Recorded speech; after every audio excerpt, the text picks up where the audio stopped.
Menurut saya, Pak, tanpa Anda tanya, saya tuh punya kesimpulan sederhana. Dia tuh nggak punya ijazah. Kenapa, Prof? Indikasinya banyak. Tapi yang paling nampak adalah memang dia tidak punya kapasitas sebagai seorang sarjana. Kalian salah pilih lawan. Hari ini isu ijazah palsu, isu pemalsuan Mas Gibran, isu-isu yang hari ini menyerang Pak Jokowi itu adalah isu-isu politik. Kita orang Papua sangat menghormati dan menghargai Pak Jokowi. Jadi kalian di Jawa mau bicara apapun, kami tidak percaya. Jokowi adalah pemimpin terbaik sepanjang Republik ini berdiri. Ada apa sesuatu yang asli disembunyikan? Kalau dia mengatakan dia punya ijazah asli, kenapa dia sembunyikan? Orang yang menuduh, dia harus membuktikan. Bahwa itu yang menuduh palsu itu harus Menuduh palsu. Jangan kemudian Pak Jokowi yang itu untuk membuktikan bahwa dia benar. Ngapain? Pak Jokowi udah benar dalam hal ini. Kalau menggunakan dalil ini. Pak Bitor, maaf, apa betul Bapak pernah meminta uang listrik pada jurnalis, wartawan maksudnya? Oh. Ya gimana ya? Kan saya udah diberhentiin.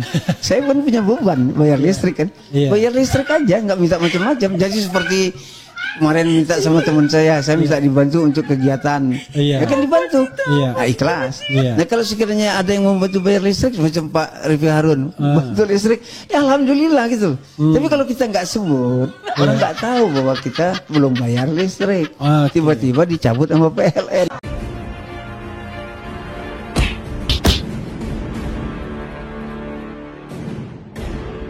Assalamualaikum warahmatullahi wabarakatuh. Om Swastiastu, Namo Buddhaya, salam kebajikan. Lagi dan lagi, Songkuni yang satu ini memang dari dulu kita kenal nyinyir ya, seorang profesor yang seharusnya tidak berpandangan pendek. Pada saat ada di ruang podcast Abraham Samad, itu beliau mengeluarkan satu pernyataan yang menurut saya ini sangat tidak masuk di akal, keluar dari seorang profesor, namanya Profesor Dr. Rias Rasyid. Dia merasa sangat yakin bahwa Pak Jokowi itu tidak memiliki ijazah. Alasannya sederhana, karena melihat kapasitas Jokowi sebagai seorang presiden yang bagi dia tidak memiliki visi sama sekali. Nah, tentu ini hal yang sangat tidak masuk di akal kalau kemudian itu menjadi barometer lalu mengklaim secara besar-besaran bahwa Jokowi tidak punya ijazah. Hal ini kemudian ditanggapi oleh seorang pemuda dari Papua, dan tanggapannya itu sungguh menohok, memperlihatkan pembelaan yang sangat jelas terhadap keberadaan Pak Jokowi sebagai orang yang pernah memimpin Indonesia, dan tidak saja membangun di wilayah tengah, tapi juga membangun seluruh pelosok tanah air, terutama di Papua. Bagaimana pernyataannya? Ini coba kita lihat videonya. Menurut saya, Pak, tanpa Anda tanya, saya kalau mengikuti perkembangan ini secara teliti, saya tuh punya kesimpulan sederhana. Dia tuh nggak punya ijazah. Kenapa, Prof? Indikasinya banyak. Tapi yang paling nampak adalah memang dia tidak punya kapasitas sebagai seorang sarjana. Sarjana apapun. Sebab seorang sarjana itu punya struktur berpikir yang clear. Berbicara secara sistematik. Ini kalau lulusan sekolah tinggi ya, universal. Dia berpikir sistematis, dia bertutur kata yang teratur dan fokus. Dia tidak punya sama sekali kemampuan itu. Nah, yang kedua, ada apa sesuatu yang asli disembunyikan? Kalau dia mengatakan dia punya ijazah asli, kenapa dia sembunyikan?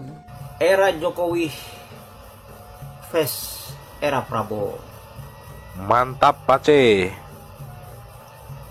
Era Jokowi itu, kenapa kita orang Papua paling suka? Karena Jokowi itu pemimpin yang luar biasa menurut kami orang Papua. Sama, Pace, sama. Karena Jokowi yang membawa perubahan besar bagi tanah Papua. Jokowi yang membangun tanah Papua kasih bagus. Jokowi yang membangun daerah-daerah dari seluruh Indonesia yang kasih bagus. Itu sehingga orang Papua sebut Jokowi adalah bapak orang Papua. Orang boleh bicara, orang boleh memfitnahnya sedemikian rupa, tetapi kami orang Papua terus percaya kepada Jokowi. Setuju bahwa Jokowi adalah bapak pembangunan Republik ini. Jokowi adalah pemimpin yang membangun fondasi bangsa ini. hanya saja dia lahir dan juga berada di bangsa yang tidak tahu terima kasih. Mantap, Pak. Sehingga di akhir jabatannya dia dihujat sedemikian rupa. Padahal kalau kita melihat prestasi-prestasi Jokowi itu luar biasa. Hari ini beliau difitnah sedemikian rupa dengan berbagai isu-isu negatif yang terus menyerang beliau. Ya, tapi itulah, orang benar itu memang tidak disukai oleh orang-orang jahat. Tapi Republik ini kebenaran memang akan penuh dengan menang. orang-orang jahat, sehingga mereka akan merancang satu keburukan untuk Pak Jokowi. Tapi ingat, orang baik itu akan selalu jadi pemenang. Setuju. Kalian salah pilih lawan. Hari ini isu ijazah palsu, isu pemalsuan Mas Gibran, isu-isu yang hari ini menyerang Pak Jokowi itu adalah isu-isu politik. Kalau ada orang-orang besar di balik isu-isu ini yang digaungkan oleh Roy Suryo, Roy Panci dan kawan-kawannya. Mereka-mereka ini adalah kelompok hama-hama yang merusak negara ini, yang membuat gaduh negara ini. Pak Jokowi itu adalah pemimpin yang terbukti membangun bangsa ini. Ya, prestasi-prestasinya luar biasa. Era Jokowi itu daerah-daerah terluar, daerah-daerah terpinggir, daerah-daerah pedalaman yang selama ini tidak pernah disentuh oleh negara ini, beliau hadir untuk membangunnya. Itu yang kita sukai dari Pak Jokowi. Hari ini di pemerintahan Pak Prabowo, di era sekarang ini, era terlalu banyak omong-omong, tapi kinerjanya nol besar. Ya. Jadi saya mau bilang bahwa selama Republik ini berdiri, presiden yang paling terbaik adalah Pak Jokowi. Belum ada yang terbaik sekelas Jokowi. Jokowi masih terbaik sampai detik ini. Orang mau bicara dia tentang hal-hal negatif, tapi saya tidak percaya. Ya, saya melihat Pak Jokowi dengan tulusnya membangun Indonesia ini. Dia tidak tanpa lelah dan tidak pernah tidur yang benar untuk membangun bangsa ini untuk jauh lebih baik. Hari ini kita boleh menikmatinya. Kemajuan bangsa ini ya karena Pak Jokowi. Perubahan-perubahan besar yang ada di bangsa ini karena Jokowi. Orang berbicara dia utang dan lain sebagainya. Seluruh presiden berutang. Tapi kita harus lihat bahwa utang itu punya dampak atau tidak. Utang itu dia punya dampak positif ke rakyat atau tidak. Hari ini Pak Jokowi lakukan itu. Misalnya di Papua, bensin satu harga. Ya, yang selama negara ini, 70 tahun negara ini berdiri. Baru di era Jokowi, Papua bisa merasakan bensin satu harga dengan Pulau Jawa. Apalagi dia bangun tol laut itu menangkan harga. Jadi harga-harga di Papua juga tidak beda jauh dengan harga-harga yang ada di Jawa. Apalagi dia bangun Trans Papua. Untuk apa? Untuk membuka akses dari pedalaman Papua untuk ke kota dengan mudah. Dia bangun internet di seluruh pelosok-pelosok. Untuk apa? Supaya orang Papua juga bisa menikmati hal yang sama di Jawa. Dia bangun apa? Bangun Papua Terang. Papua Terang supaya apa? Orang Papua juga bisa tidur di rumah yang lampunya terang seperti saudara-saudara di Jawa. Itulah Jokowi. Jadi itu yang kita orang Papua sangat menghormati dan menghargai Pak Jokowi. Jadi kalian di Jawa mau bicara apapun, kami tidak percaya. Jokowi adalah pemimpin terbaik sepanjang Republik ini berdiri. Dan belum ada yang seperti itu. Hari ini Pak Prabowo mau melanjutkan apa yang sudah dilakukan oleh Pak Jokowi. Tapi belum. Kita belum melihatnya sampai detik ini. Pak Prabowo masih terlalu banyak omong-omong. Belum ada prestasi sama seperti yang sudah Jokowi lakukan. Semoga Pak Prabowo bisa lakukan hal yang sama. Salam hormat, Jokowi pemimpin terbaik sepanjang masa. Yang pertama saya mau mengatakan bahwa tuduhan yang disampaikan oleh Profesor Yas Rashid ini adalah merupakan tuduhan tanpa bukti, yang menandakan juga bahwa gelar profesornya ini abal-abal alias kosong ya. Harusnya karena dia berani mengklaim bahwa ijazahnya Pak Jokowi tidak ada, ya tunjukkan buktinya dong. Bukan akademis di depan kamera. Nah, serangan ini saya melihatnya lebih sangat personal kepada Pak Jokowi, apalagi menilai kapasitas kepemimpinan hanya dari gaya bicara, lalu menyimpulkan tidak punya ijazah. Ini adalah logika lompat sahabat ya. Artinya kritik akademis harus berbasis dokumen sesungguhnya, atau setidaknya berdasarkan analisis forensik, bukan impresi personal. Yang kedua, bahwa klaim tidak punya ijazah adalah pernyataan afirmatif yang sesungguhnya menuntut bukti. Mengajukan pertanyaan retoris, kenapa tidak ditunjukkan, itu tidak menggantikan kewajiban pembuat tuduhan untuk menghadirkan bukti yang bisa diperiksa secara forensik. Dan termasuk kalau kita mendengar argumen daripada Aries Rashid soal tidak punya kapasitas, dan itu kemudian yang dipakai sebagai bukti bahwa Pak Jokowi tidak punya ijazah, maka perlu diuji terhadap fakta lapangan. Selama dekade terakhir ada banyak program dan proyek infrastruktur di tanah Papua yang diresmikan, didorong oleh pemerintahan Jokowi. Dan sebelumnya tidak pernah ada, dari Trans Papua hingga bandara dan pelabuhan.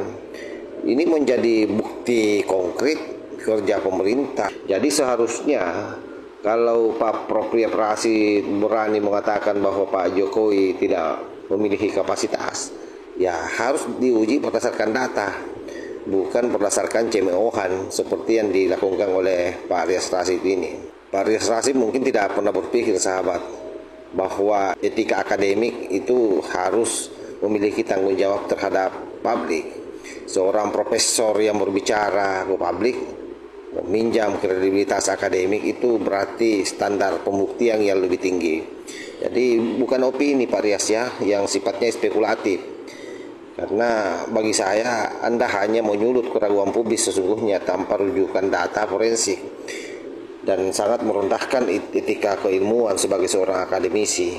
Nah, kata kuncinya bahwa sekali lagi Anda hanya menghembuskan keraguan terus terhadap masyarakat. Oleh karenanya, apa yang disampaikan oleh sahabat kita dari Papua ini, yang mempertahankan kerja nyata Presiden untuk pembangunan daerah, menunjukkan bahwa narasi impresi itu mudah dipatahkan oleh pengalaman real masyarakat yang merasakan pembangunan di lapangan. Seperti itulah kalau kita melihat dari apa yang disampaikan oleh putra Papua ini. Dia merasakan betul. Jadi sekuat apapun Anda keluar-keluar terkait soal kapasitas Pak Jokowi sebagai seorang pemimpin 10 tahun, tidak punya ijazah, itu tidak akan berpengaruh ke publik, karena mereka merasakan kehadiran Pak Jokowi pada saat Pak Jokowi menjadi presiden. Sehingga saya dapat menyimpulkan bahwa Pak Prof. ini boleh saja mengutarakan keraguannya.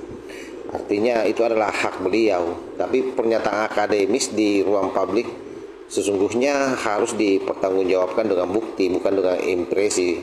Sementara itu fakta pembangunan dan respon masyarakat, termasuk dari elemen Papua yang saya tampilkan videonya, itu kan menjadi salah satu konteks penting yang menolak simplifikasi.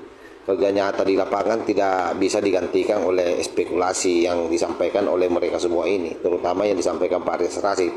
Karena itu saya berharap sahabat-sahabat bisa menilai sendirilah. Silahkan tonton videonya bagaimana Pak Aries Rashid mengeluarkan tuduhan besar itu. Dan saya berharap kita semua bisa membedakan ya, mana opini yang sifatnya emosional dan klaim belaka, dan itu hanya dibangun tidak atas dasar data. Dan saya berharap sesungguhnya ke depan ini para intelektual, ya jagalah integritas kalian, jagalah keilmuan kalian. Jangan tukar kredibilitas akademik dengan sensasi karena kedengkian yang akut, karena benci yang akut, sebagaimana yang kalian lakukan sampai hari ini. Saya kira demikian sahabat ya.